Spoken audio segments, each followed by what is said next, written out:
Good PM, vlogger. Pwede ba akong magtanong ngayon? Bakit po ba kung sino yung matagal ng mga patay ay sila pa yung papatay sa mga buhay? Ano ba yan?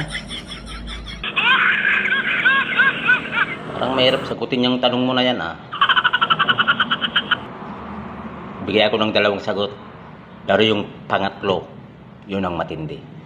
Sige, vlogger. Siyempre, number 1 yan. Mga mumo o laman lupa, yun. Maaring sila. Pero yung pinakamatinding sagot, pakinggan mo. Kukwenta ko ng konti, konti lang. May dalawang magkaibigan. Naglalakad sila sa daan. Nung nasa kalagitnaan ng daan, humangin, humulog, at kumindan. Tapos parang uulan, sumilong ngayon sila sa isang lumang puno ng akasya. Tapos palakas ng hangin. Ngayon, ang nangyari, namatay itong dalawa. Kasi yung nangyari, humangin ng malakas. Yung puno na yun, akasya, meron palang pandon sa taas.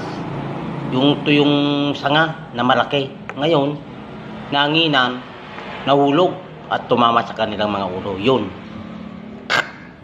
Ganun pala, vlogger. tigok sila.